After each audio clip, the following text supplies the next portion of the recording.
Hello, and welcome to NARUC International's joint webinar series on implications of the global pandemic on tariff design and utility finances. This is a three-part series we're launching today with support from the United States Agency for International Development and in cooperation with the Council of European Energy Regulators in Brussels and the Energy Regulators Regional Association in Budapest. Today's webinar is on regulatory tariff considerations due to the pandemic. This will be followed on June 17th with a webinar on the regulatory role in supporting cybersecurity investments, where we will also be highlighting recent publications. And then we have webinar 3 scheduled on June 24th, covering transition plans and cost recovery following the COVID-19 pandemic. We hope that you'll be able to join us for all 3 webinars. As a reminder, we will be sending the slides as well as video recordings for all 3 webinars following their occurrence.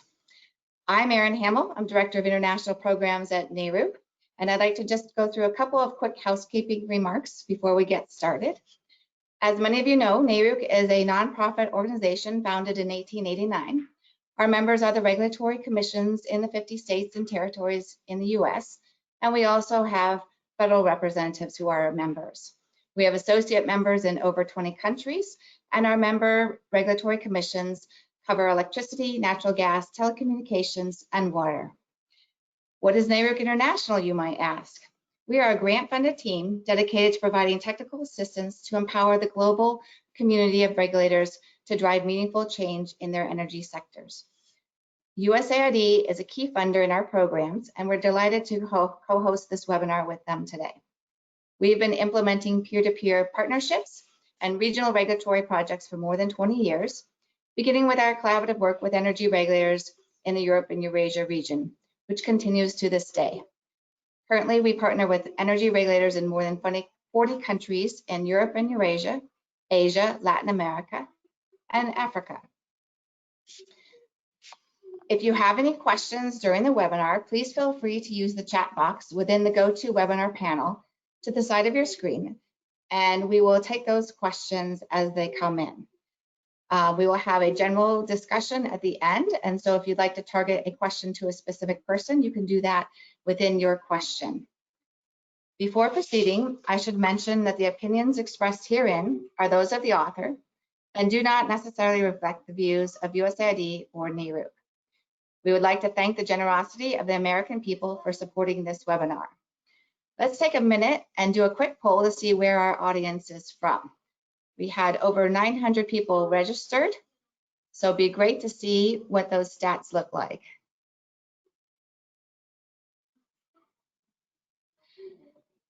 I'm honored now to introduce Assistant Administrator Brock Bierman, who oversees all of USAID's operations in Europe and Eurasia.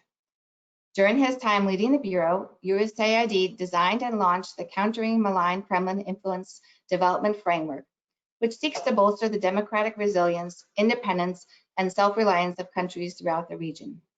He is currently leading the agency's effort to respond to COVID-19 throughout the region. He also previously served in the Bureau as Chief of Staff. Mr. Bierman?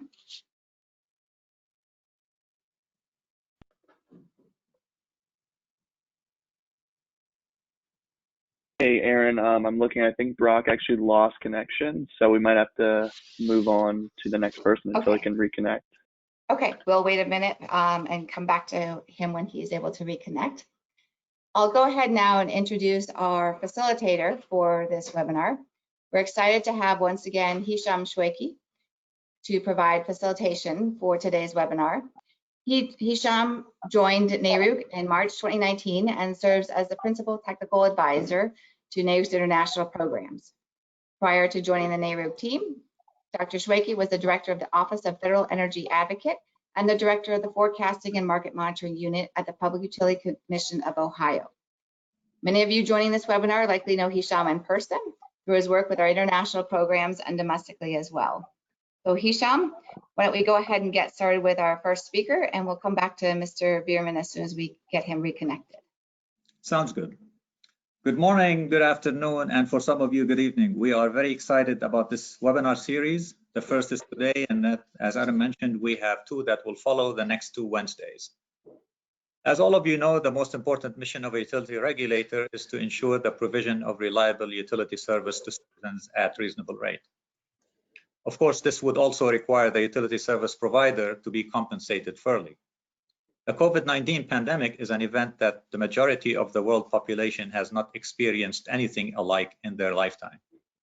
Since March of this year, we have observed regulators all over the globe cooperating with their distribution grid operators and retail suppliers in liberalized markets to assist consumers that are facing financial difficulties, either through rate relief or through disconnection suspensions.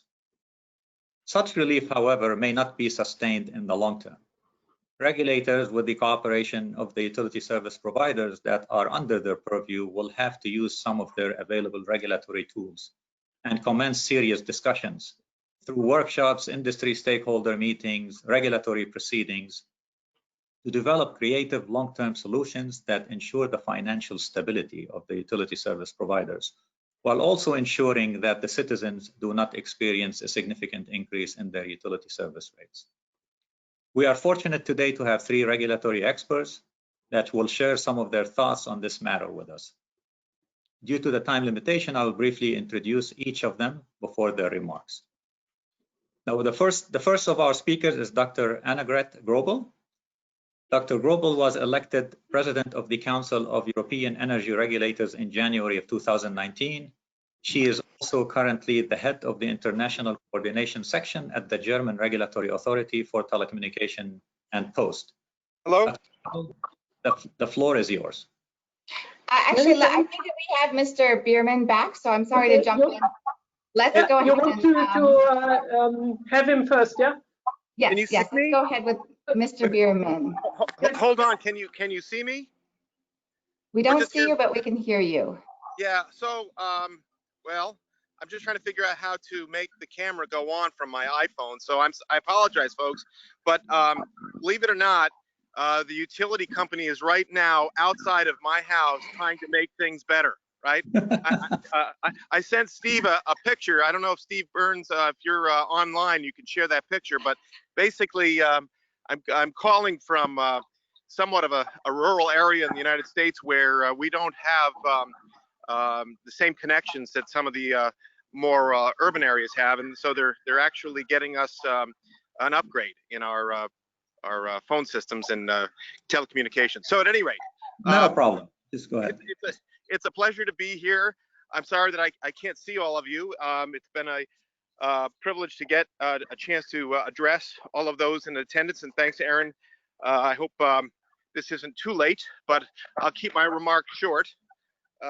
I just want to thank all of those who are attending the first webinar in this joint series, Tackling the Implications of Global Pandemic on Tariff Design and Utility Finances. I hope everybody can hear me. Is my audio working okay?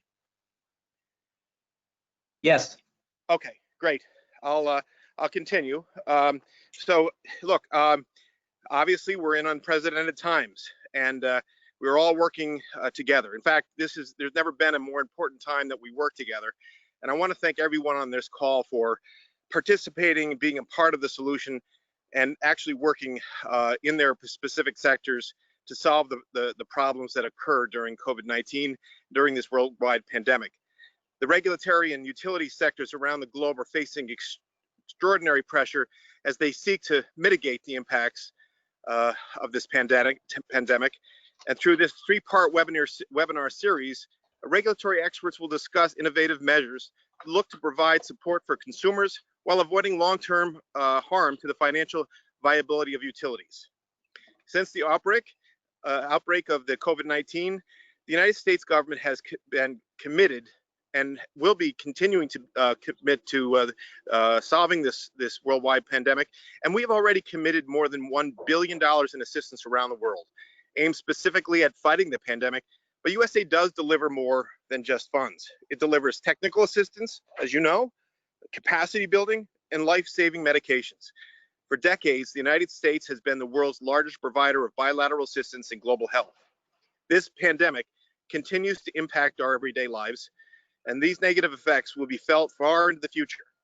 COVID-19 has become a significant destabilizing factor across a number of sectors beyond energy, including financial markets, job security, personal health, and safety.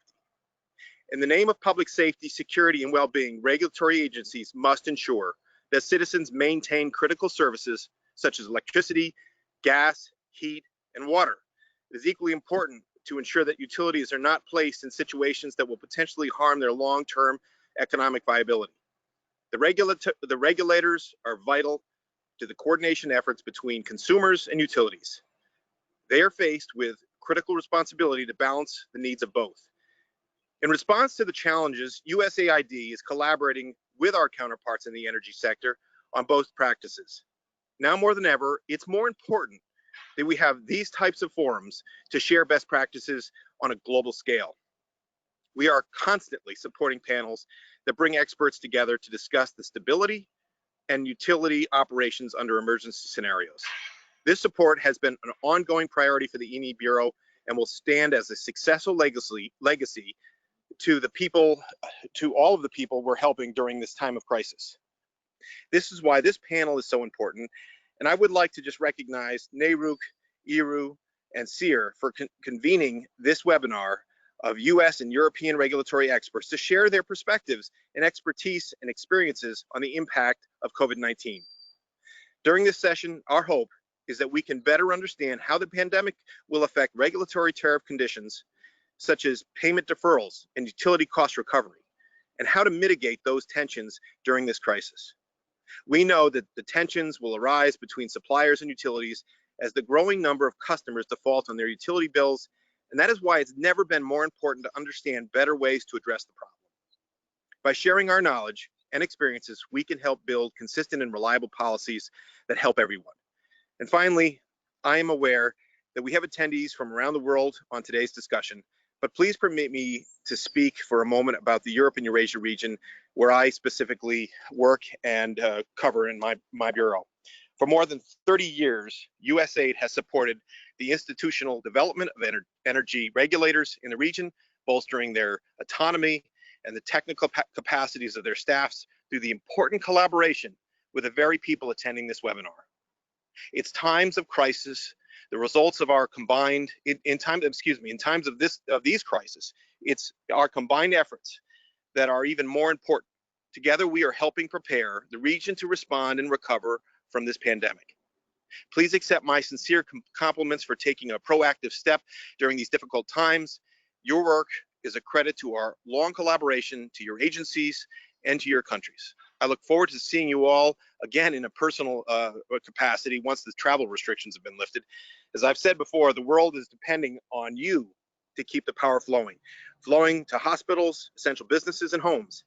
It all depends on energy, and if you rise to the challenge as you have in the past, we will defeat COVID-19 and provide this much needed resource and energy for people in need.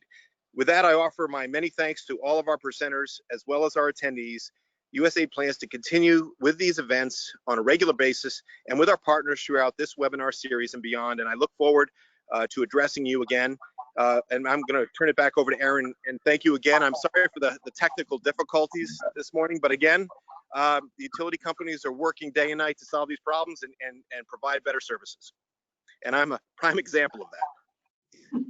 Great. Thank you so much, Mr. Bierman. We appreciate it, and we appreciate your flexibility, and it's a little bit ironic, but you were able to adapt quickly, and goes to show the value and importance of both the energy sector as well as the regulatory requirements over the energy sector.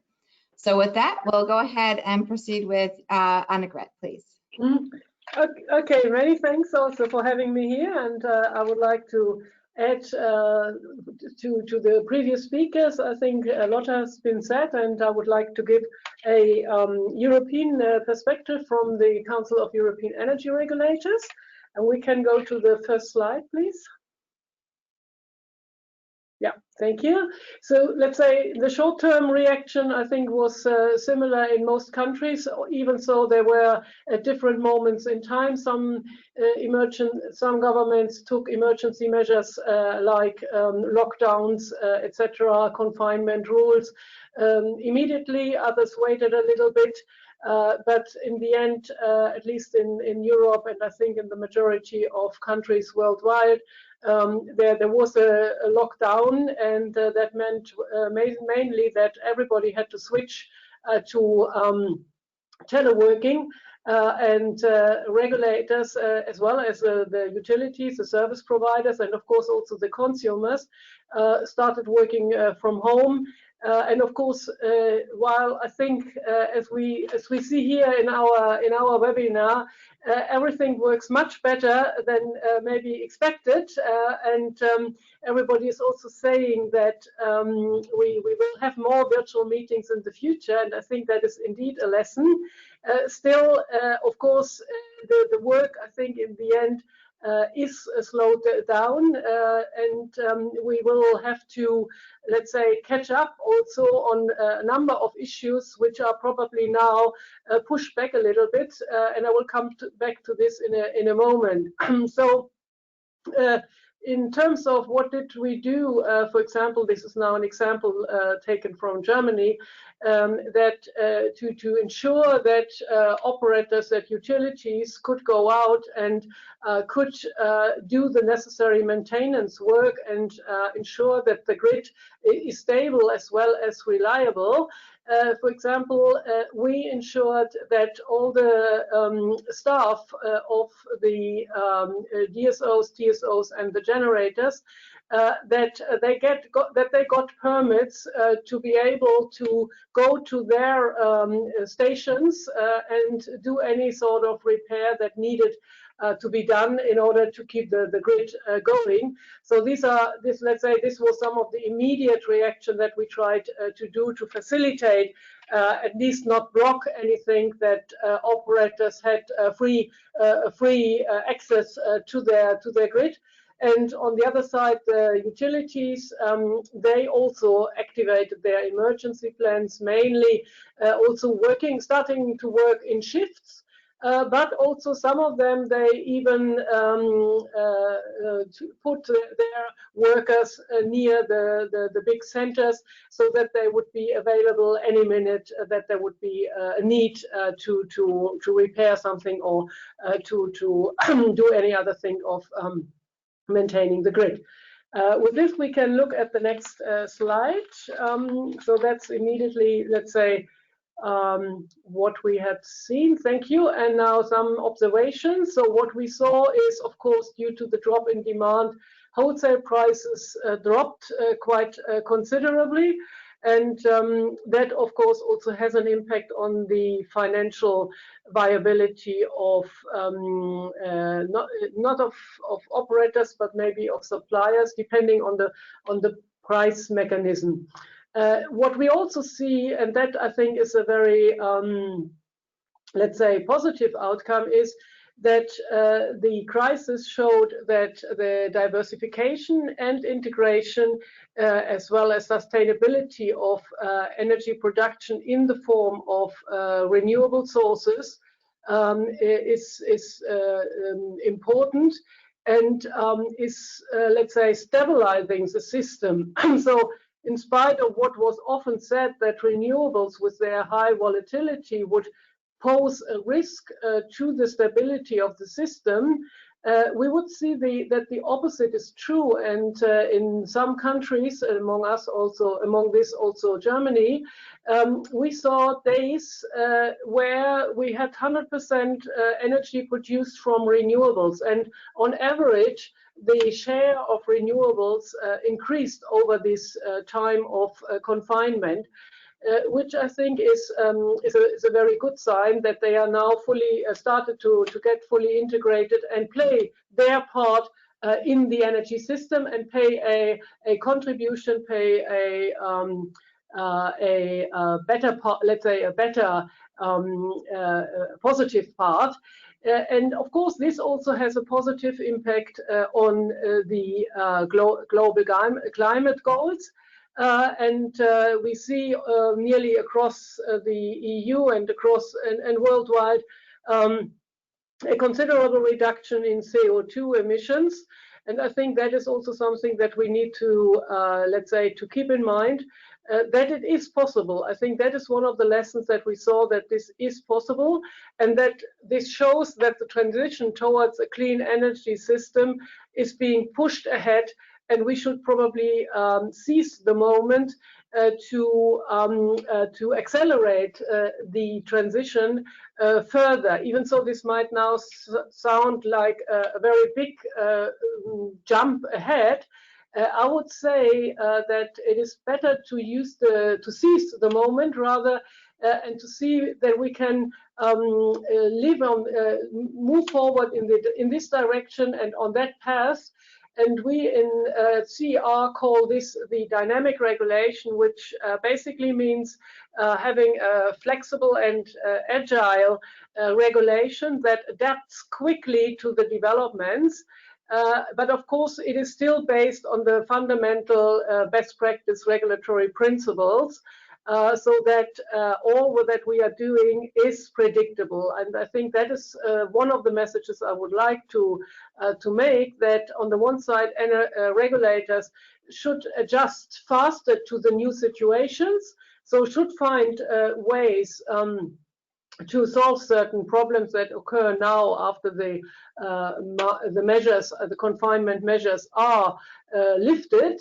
But of course, only in a way that we are not throwing away all the good regulatory principles which have proven to work exactly in this situation. For example, renewables were integrated in the grid was stable, and markets functioned well. And I think that is the message that we should keep in mind.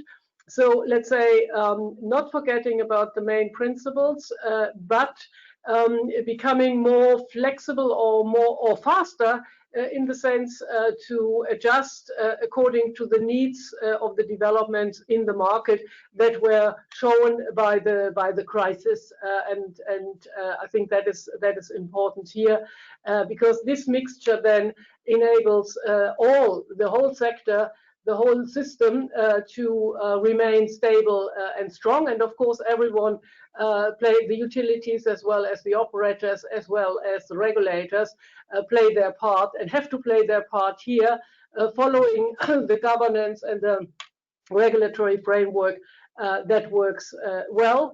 And last point in this direction is that we in Europe, probably in the EU, you have heard that the European Commission presented recently a so-called recovery fund, or a next generation fund, as it is called, the recovery program, to keep, let's say, to help the economy to start again. And the big issue here is that this is not forgetting the Green Deal, which the Commission published in January, so that we use also the funding for the recovery to make investments, to fund and finance investments in a greener and cleaner energy system, so that Europe can be carbon neutral by 2050, which is the big goal, to be also in line with the Paris climate goals. So that's what I want to show here.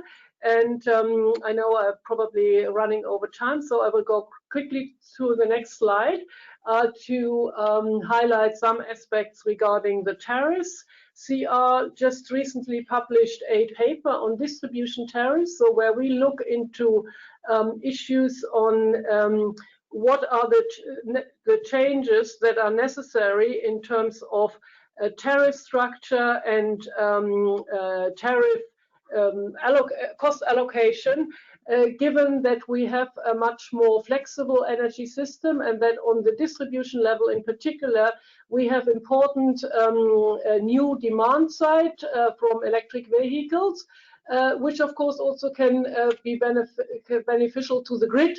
And that is something that we need to, let's say, continue, and should not slow down in that to rearrange, to rebalance the tariff structure, to be able to use also the demand side response to bring flexibility into the energy system, which at the same time then also helps to stabilize the grid. That is something that is a task anyhow, and the important message is here, this should not be slowed down by the crisis. And we need to look at the measures, at the regulatory and the analytical framework, as well as the measures, regulatory measures that need to be introduced, like, for example, looking at introducing or potentially increasing tariffs for production without network charges, discriminating between production connected at the transmission and the distribution level. So there's a new relation to be taken into account between the transmission level and the distribution level. And that, of course, needs and the whole network structure needs to reflect that we have much more decentralized generation now, which flows into the system, and where we need to see how the tariff structure, which is very, let's say, not outdated, but is unchanged since a long time, and now has to follow and take up the developments which are there, and let's say incentivize and also support the changes that are coming from usages like electric vehicles and a lot of others. So therefore, we need to look here to have also dynamic tariffs, so that are linked more or less directly to wholesale market prices, and then of course there is a better chance that also wholesale price reductions are passed through to customers. Because we often see that low wholesale prices are not passed through to retail customers. And that dynamic pricing or dynamic tariffs are a mean to achieve this. Of course, we are aware that this also needs to protect, let's say, vulnerable customers and maybe risk-adverse customers that should not suffer from these if these tools are introduced. So there should be the option of a dynamic tariff, but not the obligation to take one, because a lot of customers are rather sticky and are risk adverse, and those customers must of course be protected. So let's say this development is needed for the whole system as a whole, but it should not be on the detriment of the weakest of the customers, of the vulnerable customers or consumers. So this is what we need to bring into balance to push the system forward. And let us look at my last slide, please. So this is, let's say, also taken from this picture and from this document, and developed a little bit further to look at our topic. I already mentioned dynamic tariffs, and also when we have also on the distribution level smart grids in the future, then as I said, we need to have on one side also smart consumers, as well as functioning markets and a network and a tariff system where the network costs are properly allocated, and markets can provide an undistorted signal so that the system is efficient and customers can make their choice according to their preferences. That is one aspect, and the other one is something that is also related to sector integration, because what we see now is that the different possibilities on the gas and electricity side of storage or storage facilities are dealt with quite differently in terms of tariffs. And of course, that can distort sector integration and the use of new electricity storage possibilities vis-a-vis gas storage technologies. So therefore, we also have to bear in mind that we have to make tariffs in that sense neutral, so that they are not neutral between electricity and gas, so that sector integration or sector coupling can be pushed and can further bring forward the energy transition and the energy system.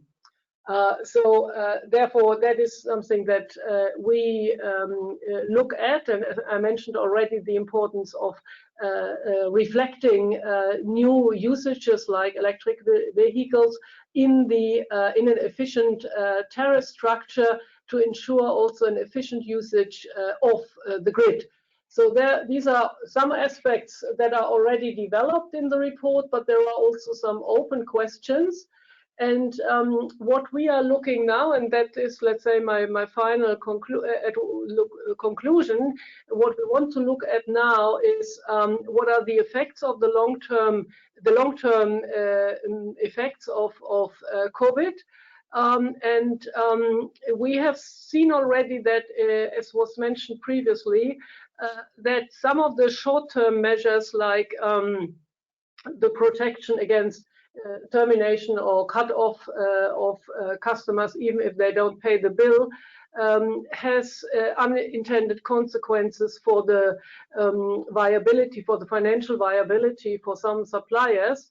And of course we need now to see that when the short-term measures are phased out, that the system does not have let's say afterwards have a breakdown due to the fact that too much suppliers are in critical situations financially, not in terms of grid stability.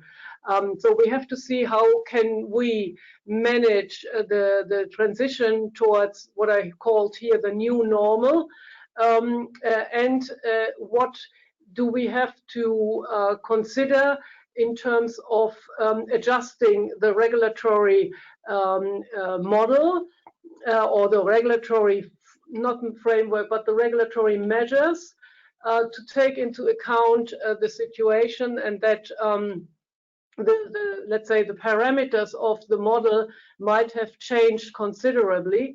So we have to look at this. It is too early now, but of course we have to tackle this rather early, and CR will look at this, is looking already at the short-term measure and at this, let's say, phasing in of the new normal, but will in the next year work program also look at how can we mitigate and react in terms of regulatory answers the possibly unintended consequences of some of the short-term measures in the long run, and in that sense incorporate or include the changes and make sure that the effect is not changing the overall direction of the energy system towards a greener and cleaner energy system, and that no one is left behind, so that also the vulnerable consumers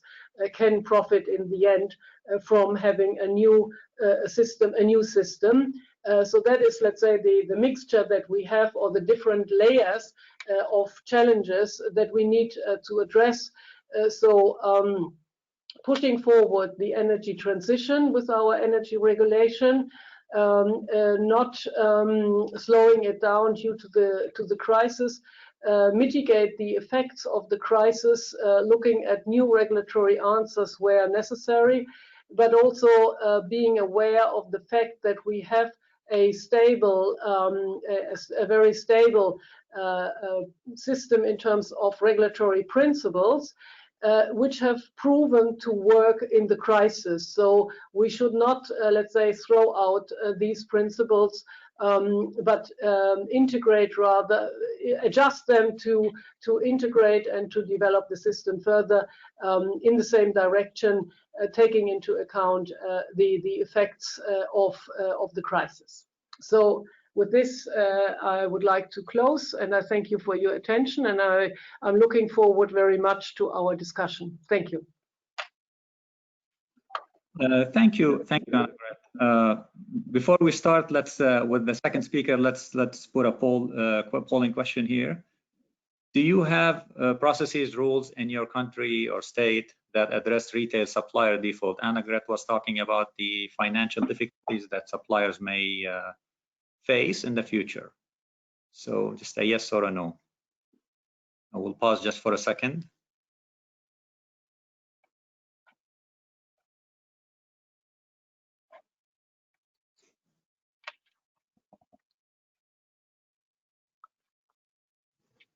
While folks are answering, let me introduce Dr. Attila Nykos.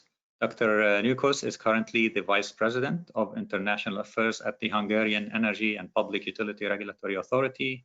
He is also the Vice Chairman of the Energy Regulators Regional Associations, also known as EERA.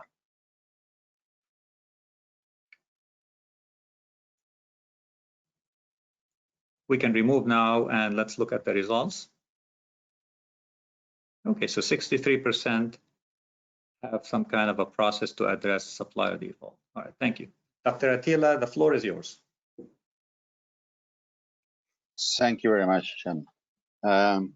Ladies and gentlemen, good afternoon and warm greetings to you all. My name is Attila Nykos and I'm the Vice Chair of the Hungarian Energy Authority.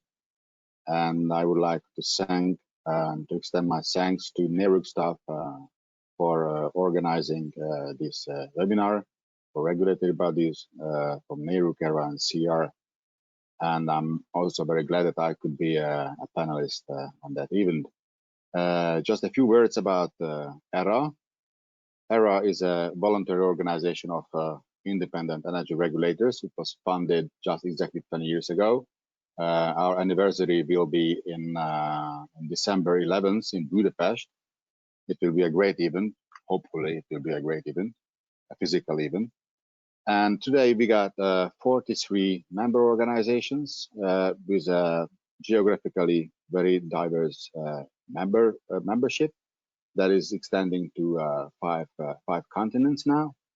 So it is the only global energy regulatory organization. And please feel free to visit our website. It is EERA.net. EERA.net. You can go and you can check the content. I think it's very informative and very good. So this webinar is focuses on the regulatory tariff considerations of the pandemic, with an emphasis on supplier utilities operating in competitive markets. The point worth emphasizing here is that historically the industry was hit by the pandemic in a unique situation where we do not have many vertically integrated companies in the business, in the vertical chain of energy production, distribution, and consumption. But to the contrary, we got unbundled suppliers, and they are unbundled from the incumbents and do not have large balance sheets that would be able to sustain significant revenue shocks. And I think this is one underlying principle of the crisis. The other underlying principle is that in the modern world, you cannot survive as an individual the pandemics if in your home you don't have electricity, you don't have gas, there is no water, you cannot use your toilet, and the garbage is not taken away. So the underlying principal service is that this sector, the energy sector, the water sector, and the garbage sector is working. And if we combine the two, then we see that the magnitude and the real and true effect that the pandemics put on our industry and put pressure on the industry. I remember that even it was not March, I told my boss, Mr. Dorgota, having read news coming from China, And I remember that we have sent out the first instructions to companies, utility companies, in the last day of February. Last day of February, we ordered them to submit their pandemia plan and how they're gonna apply it. And this was very useful because by that I don't have the knowledge of anyone getting the disease from the industry. And also the same applied for the authority. The authority, we worked from home office very early days of March, and we got 0 cases in the staff of the Hungarian Energy Authority. By getting back to what are the tariff issues that could arise as a result of the pandemic. The first is that it is liquidity issues due to non-payments or payment deferrals. In most European countries, there was a moratorium on disconnection for non-payment, and the same applied to Hungary too. And that is causing a liquidity issues for the companies. So in order to avoid more negative consequences, we thought that it would be very wise to give them advices. What can they do in that situation? And we wrote together 24 very short points for company leaders. What can they do? Or another case is that in a few cases, the bills were issued based on the invoice of the same months of a previous year. And that's a problem too. So you may imagine that in emerging markets where households constitute a large part of the total energy consumption, that there is a significant difference in the level of consumption of a household of the same period of 2 months because of the lockdown and the fact that most people were staying at home and consuming more than they consumed the same months of the previous year. This is a potential source of revenue shortfall because of differences between the cost of supply and the revenues received for the supply if the customers are able or willing to pay their bills at all. And also, another very important point worth mentioning goes back to the unbundled setting in which suppliers and competitive markets have to participate. Of course, they are the front line dealing with the consumers and are the first point of collection that covers not only their own costs, but the costs of the whole system. So they collecting from suppliers, they are used to cover the wholesale power purchase cost, traders, generators, IPPs, as well as network costs, so transmission and distribution costs. In a setting where collection rates are falling, however, payments are still require significant upward adjustments of tariffs, which are unlikely to be very popular in pandemic setting. However, there are also likely to be longer-term impacts due to a few factors. The first obvious one is that in a considerable number of jurisdictions, periodic reviews and tariff reviews, which were scheduled to take place this year, had to be postponed. This is either due to the fact that regulatory staff were working from home, making the operations of a full-blown tariff review difficult to undertake, or due to the fact that a position that regulators reviewing the possibility of an increase in tariffs in the beginning of a pandemic is difficult to justify and it is hardly acceptable. If there is an upward pressure on costs, then this is unlikely to be accommodated through an increase in tariffs, which will cause delays in the implementation of capital expenditure projects, which in turn can have long-term impacts on the reliability and on the quality of supply. So if I translate it to the authorities' own finances, that means that we will not have income problems as an authority this year. It will be deferred for next year, for 2021 Q1 and Q2, and then it will come back from that valley again. So what are the possible policy measures that can be undertaken who is in the best position to take these measures. First, I think that regulators can increase monitoring efforts of the financial solvency of the energy sector, and regulators can identify and introduce thresholds for allowed deviations between forecast and actual revenues, which when breached can trigger extraordinary adjustments to the tariffs or require alternative means of policy interventions, such as, for instance, credible regulatory commitments for long-term smoothing of the effects through a gradual upwards adjustment of tariffs in the future. But this is a very, very sensitive issue to increase tariff after a pandemic. Increase cooperation with governments and ministries responsible for social welfare to design and amplify targeted vulnerable customer support schemes, and consider increasing the support through a bottom-up approach by getting to the most vulnerable customers first and decreasing their ability to pay. This is another method. Or the third is to introduce stable and predictable policies on how any shortfalls between actual forecast revenues and costs will be addressed. This is also very important. Another is to somehow address the collection rates. I think it is very positive that collection rates appear to be recovering amid the reopening up to the new normal, despite the obvious lack of clarity about how long this pandemic will last.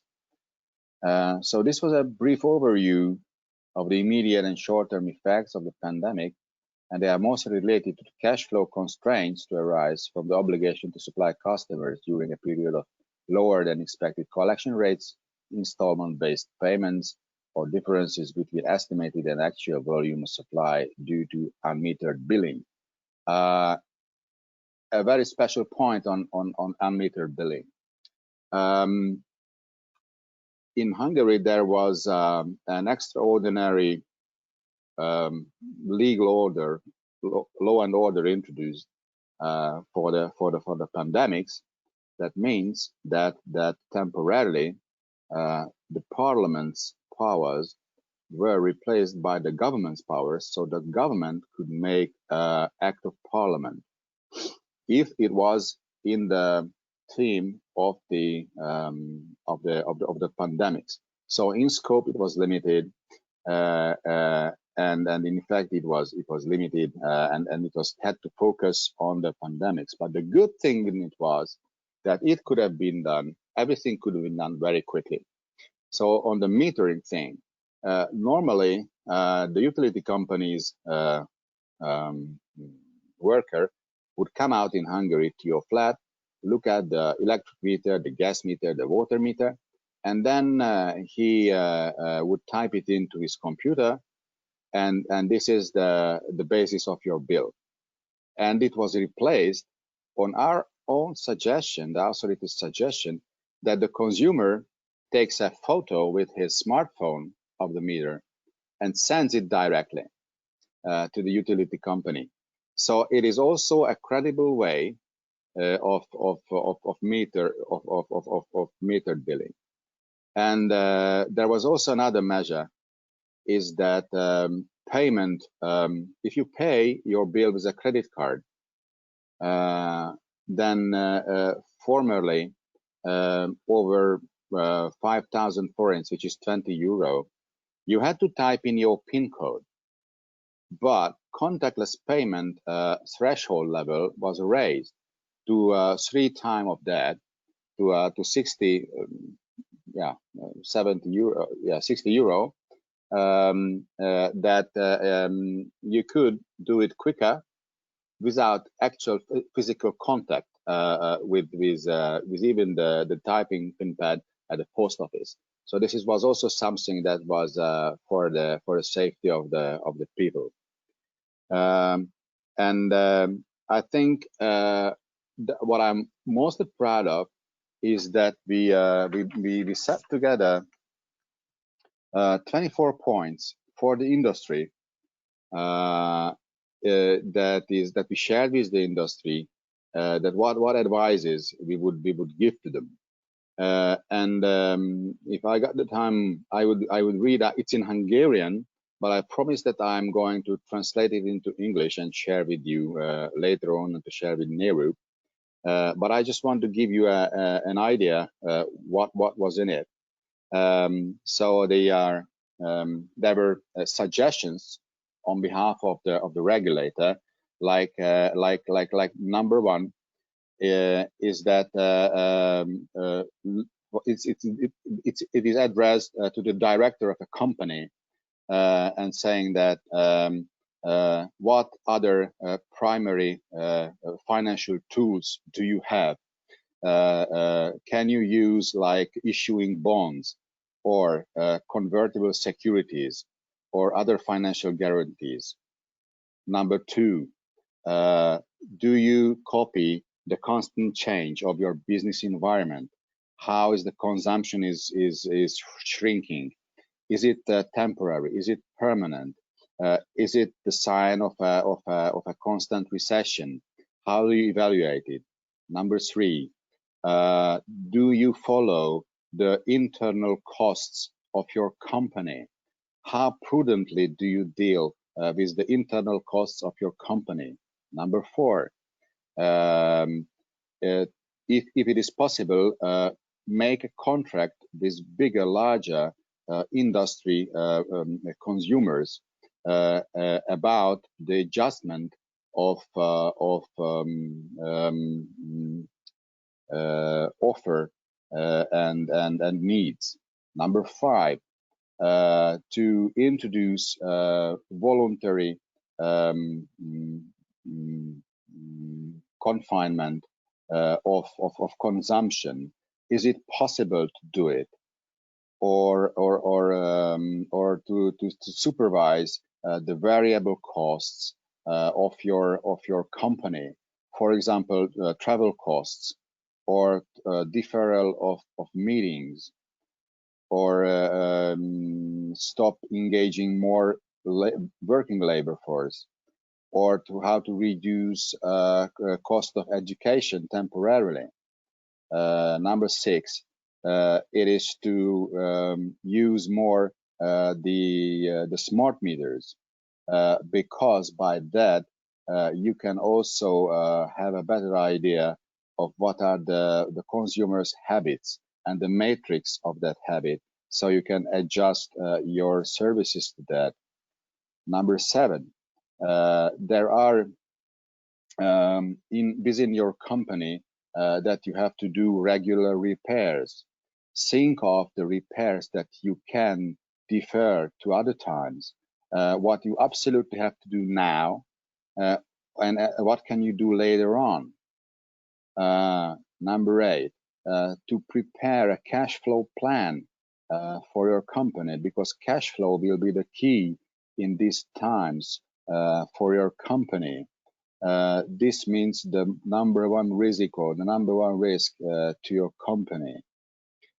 And also you have to look that what is the financial risks of your partners that actually you are in business with.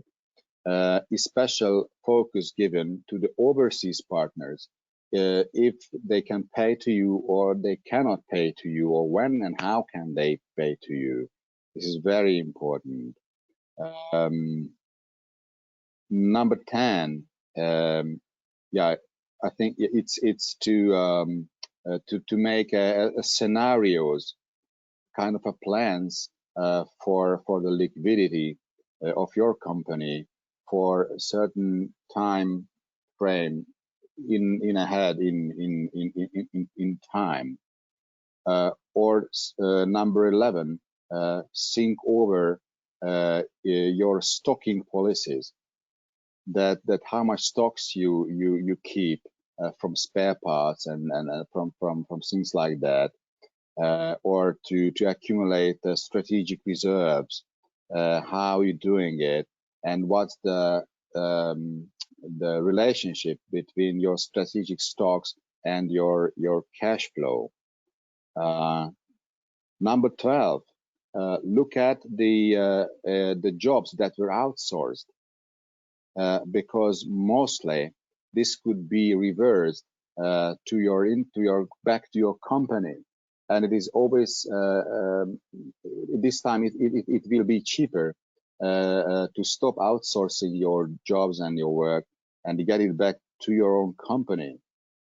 Number 13, it is to look at your capital investment plans. What can be done later on?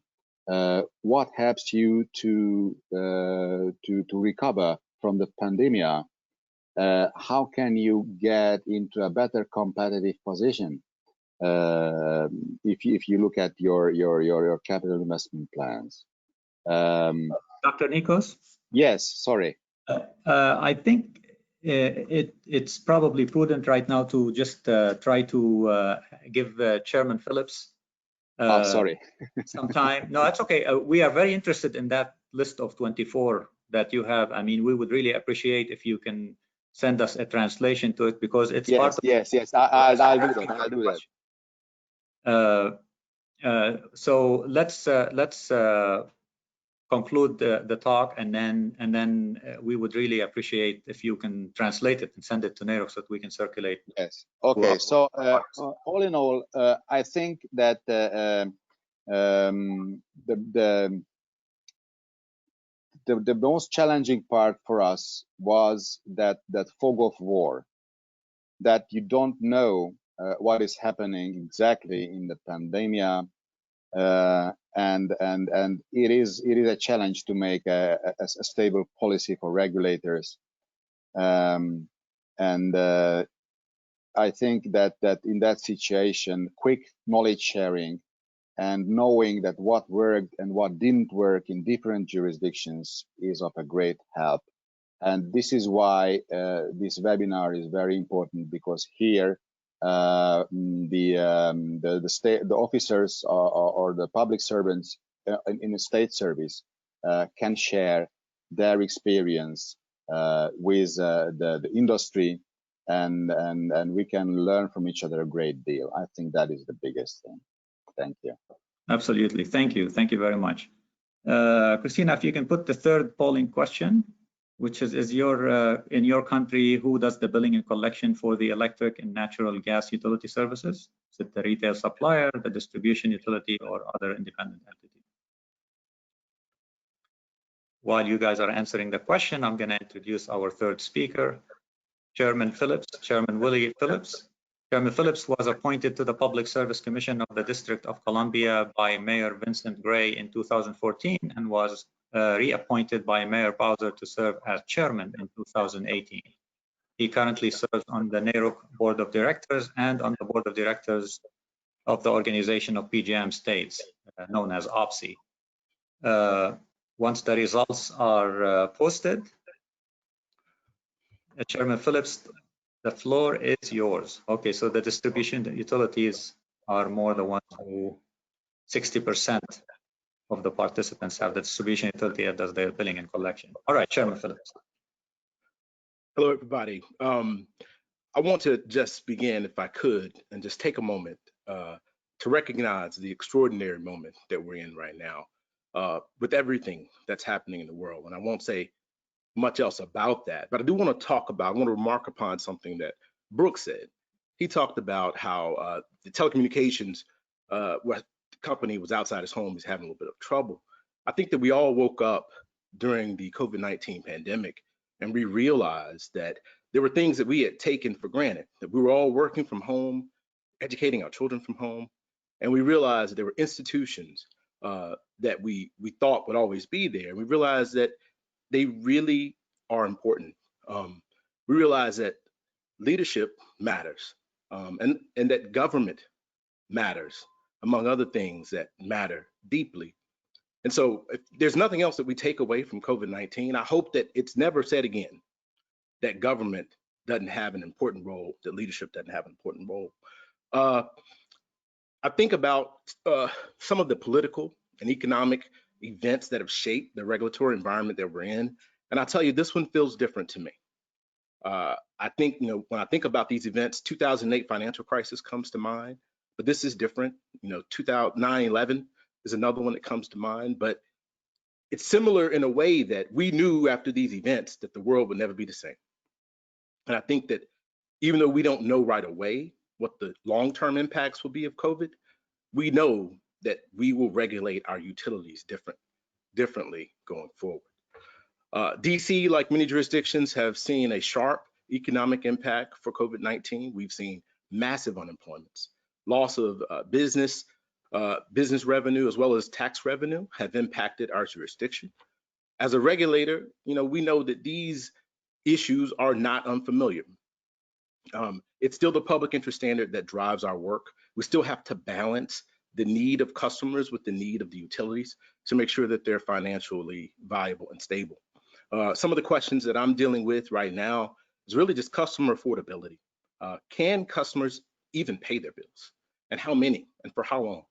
Utility revenues, as many have said, there's shortfalls, under earnings, declining sales, liquidity issues that go along with that.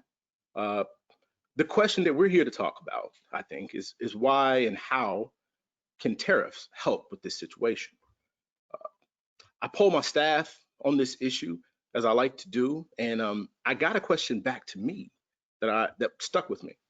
One of my staff members said, how is this crisis similar to any other crisis that we've had, like a natural disaster, which we know how to handle, we know how to address. We have a reduced load, we have increased delinquent and uncollectible accounts, reduced revenues, as I mentioned, and short-term and non-recurring costs have spiked.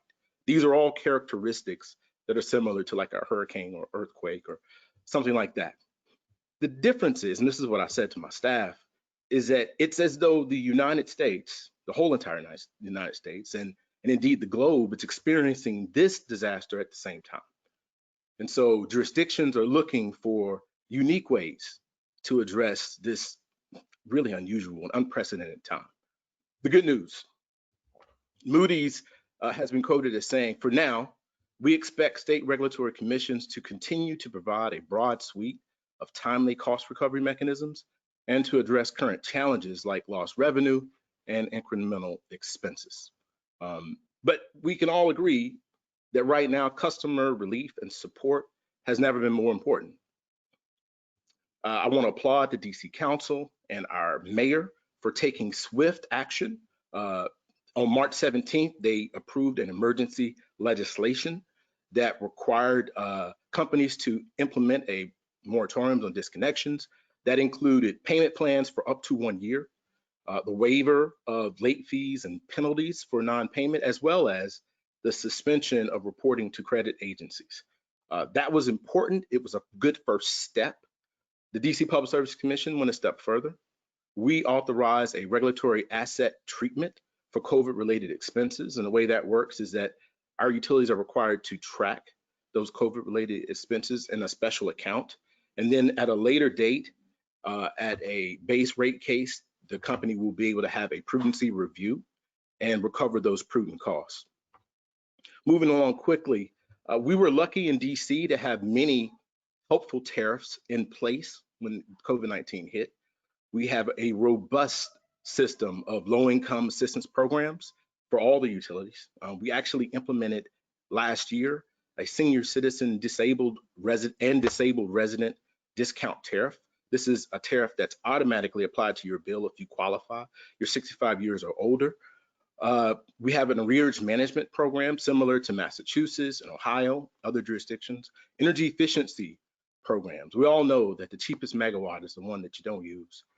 We encourage budget billings, and we've sent out communications to all of our stakeholders to get them to encourage their people. Moving on quickly, other jurisdictions have taken temporary riders as well to try to address this situation. Texas has a pandemic rider. In Nevada, the Nevada Energy Company, they made an interesting tariff filing to reduce the rates for large customers with over a certain threshold, 8,760 megawatt hours a year, also targeting hospitals and educational institutions. Other cost control tariff considerations that you can think about: time of use rates, increase fixed charges to stabilize utility revenues. You can limit salary increases. I know that we have a hiring and spending freeze in the District of Columbia for the government, reduce regulatory expenses. And this is a really important part. We have a pending rate case right now, and we know that it costs millions of dollars to fully litigate these cases. And so we encourage our parties, and I'm publicly encouraging the parties right now to engage in good faith settlement discussions. The backdrop of all of this is that we have global climate change and we have requirements. Our mission was changed, our statutory mission was changed, that we have to consider global climate change in every decision that we make. And so to the point made by the other speakers, we too have seen in the United States a drop in the greenhouse gas emissions and an increase in renewables. We're keeping our eye on that to see how much of that gain we can make permanent, especially here in the District of Columbia. The last thing I'll say is that there's a federal and state jurisdictional issue layered on top of all of this. The companies in DC were the first to step in to try to help consumers. Then the state came in, the Public Service Commission, and we also have the federal government that's now looking to do their part. And we welcome their help on customer relief, LIHEAP, and things like that. But I want to caution against a one-size-fits-all approach. I think states and regions know best how to solve their problems. So I'll leave it at that. Also note that NARUC has a COVID-19 state response tracker. If you go to the NARUC website, you can check it out there. So with that, I look forward to a few questions. Thank you. Thank you, Chairman Phillips. So with that, let's put the fourth polling question.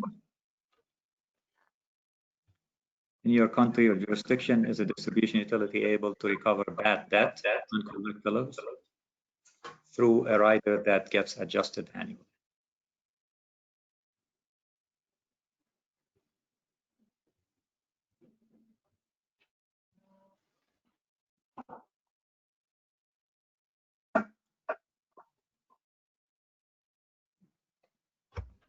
Okay, Christina, you may put the results. Okay, so about 44% of the participants have such a process.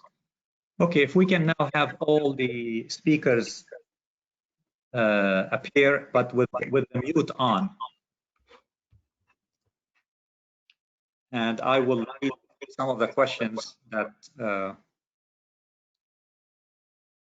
can you put yourself on mute, please? This way we won't hear echoes. The first question actually I have, and it's my question. As we heard Chairman Phillips talk about some of the regulatory tools they're using. So they issued an order for a utility to have regulatory asset treatment. Okay, what that means in the US is that to the extent they're having a right now they are incurring costs, but they're not included in their base rates, that right now they're authorized to start keeping track of it from a specific point, date certain, to another specific point, date certain, and then come back and apply during either a base rate case, or during a regulatory proceeding just for that regulatory asset and apply for recovery. Is there such a thing in Europe, in Annagret? This is for Annagret or for Attila?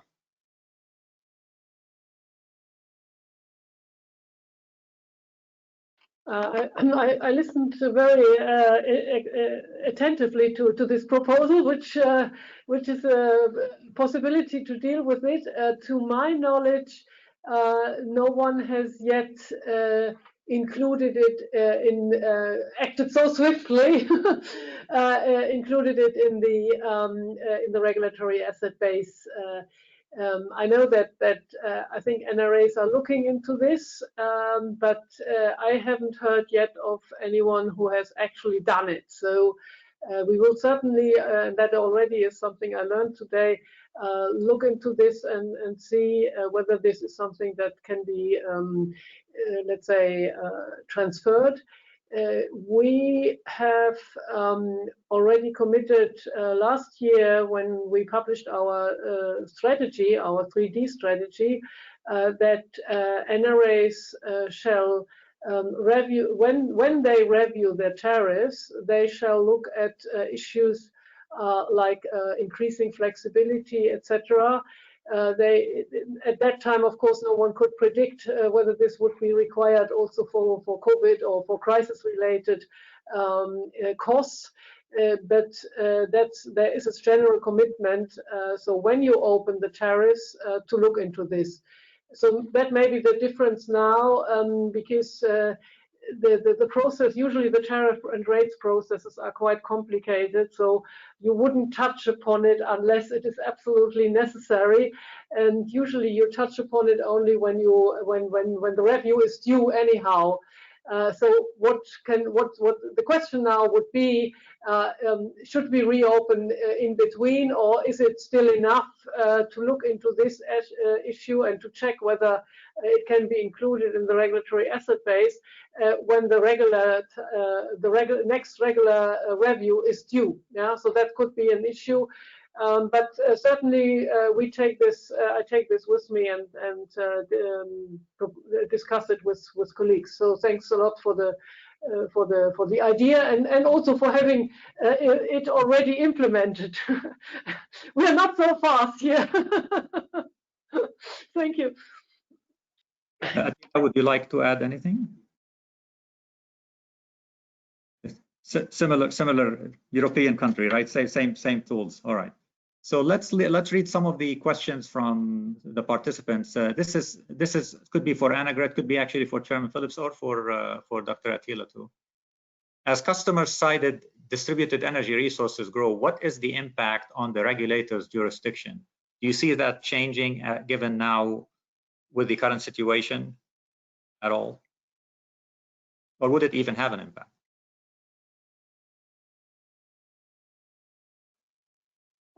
I think it probably touches upon what I have said.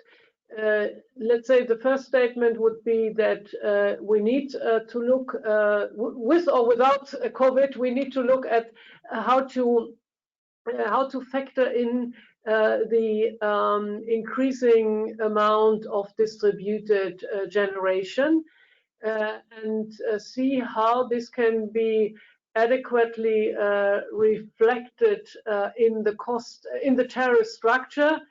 See which, let's say, costs are changing and how you can translate this then into the regulatory asset base, as well as finally into the tariff scheme. We know that from the smart grid side, which I think is needed to integrate distributed generation in an efficient way, there is a change in the costs, so going away from capex towards opex, broadly speaking, and this is something that you would have to factor in the new in a new rates scheme. Also, in order to allow more flexibility, to inject flexibility in the system, let's say, so that the flexibility coming from demand side, like electric vehicles, can actually be, let's say, can bring a benefit for those who are able to inject it. Yeah, so that is something that that means, for example, that you have more time differentiated tariffs, so that the difference between for what was formerly probably a daytime tariff and afterwards a night tariff, that this difference is big enough to incentivize you to, for example, load or use your electric vehicle at times at peak times or at the other time, so that you can bring in flexibility into the system and grid stability, of course, as well. So that, and you see already that, of course, reflects a tariff structure that is responding to these signals in a better way, rather than a very, let's say, fixed tariff systems, even if it is a two-part system. So that is something, yes, that is certainly a challenge. And as you can see also from our recent paper, this is something that popped up since we see this increasing share of distributed generation.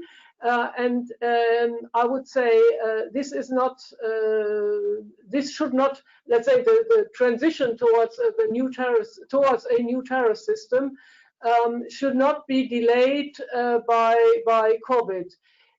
That's, let's say, that would be my principal approach.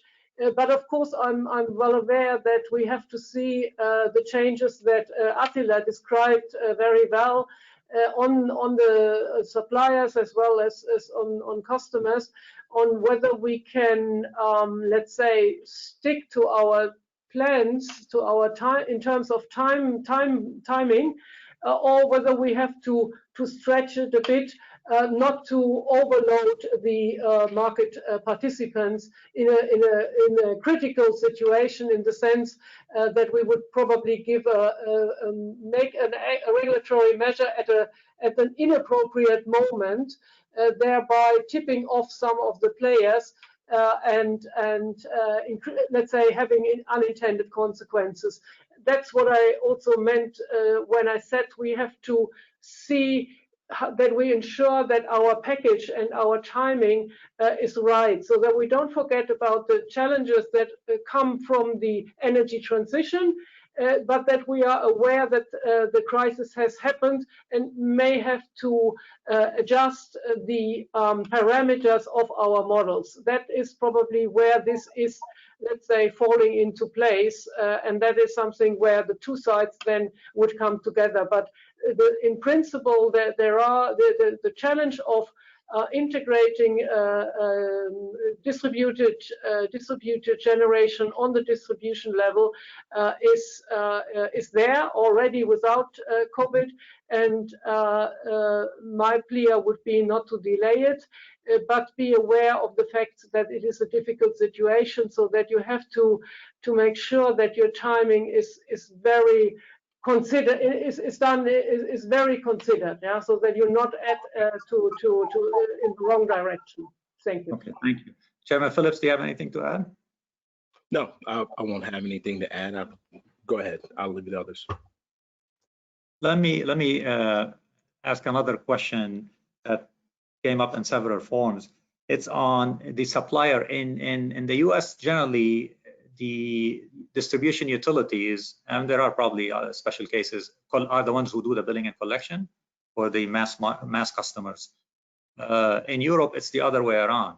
So in the US, could you, is there like first let's ask Chairman Phillips and then the European colleagues, is there like a bad debt rider or some kind of if a distribution utility is not getting paid, is there in the base case or in the base rate right now place for bad debt, consumers that do not pay?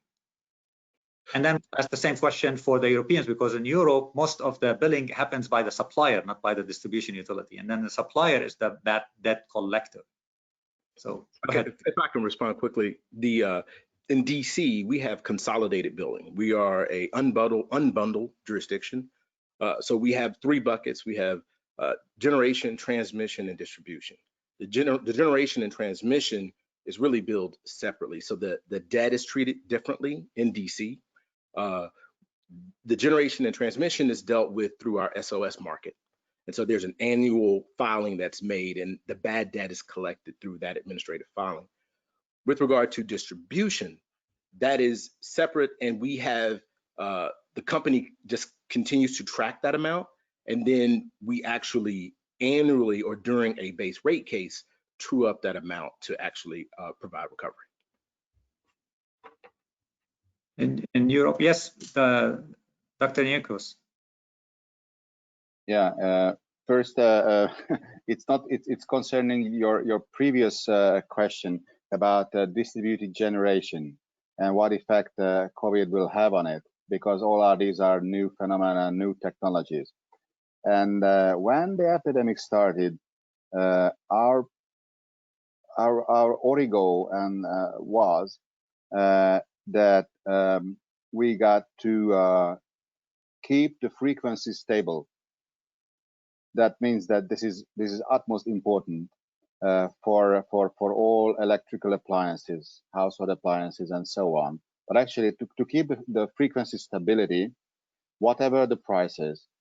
And the second is to keep the tariff and keep the electricity cost low and payable, so that people can afford mostly to cover their expenses. And distributed generation in Europe, because it is connected to the renewable energy production, it is still quite expensive. And then this is one side of the balance, and then the other is that there was an electricity consumption which was generally falling by 7 to 10% in Hungary, for example, and also the wholesale energy prices were shrinking. Okay, so what offsets what, and on what proportion? That is the question, because these distributed generation costs are the extras that are beyond it, and you have to very carefully measure, and then you build it somehow into the system. And we are still in the middle of this process, in the middle of the pandemic, and there is this fog of war that you cannot rely on past figures.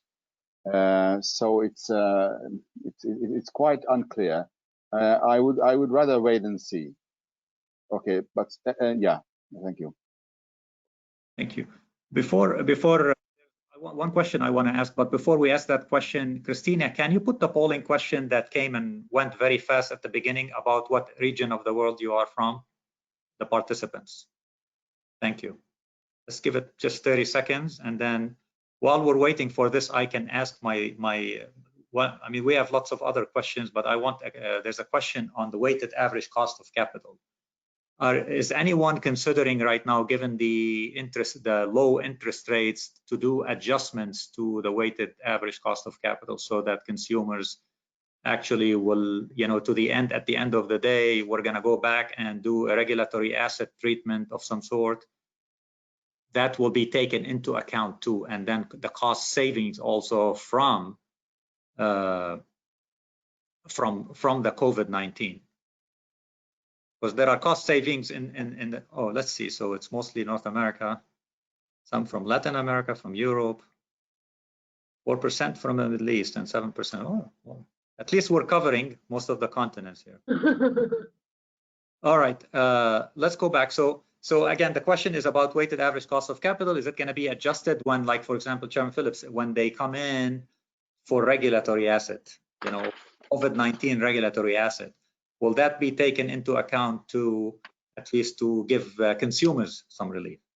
Yes, that's absolutely one of the factors we're looking at. And in fact, I forgot to mention, we actually have a proceeding that we've set up 45 days from the end of the emergency response period. We will have a teleconference, a technical conference, not teleconference, where we actually bring in all the stakeholders and we hear from them to see what additional steps beyond what we've already done that we should do to actually provide relief to customers. So that is one of the many things that we will be talking about at that conference. Yes, please, Dr. Nikos. Yeah, thank you. The basic principle is that the canteen on a battleship is not working during fight. So we will not do it until we are over and securely over the pandemics. Yes, I would like to add in the same sense, that is related also to what I said before. We would not touch it during this, and the WACC is much more complicated. I think the, let's say, reduced interest rate that you see now is one out of, I think, 6 or 7 parameters.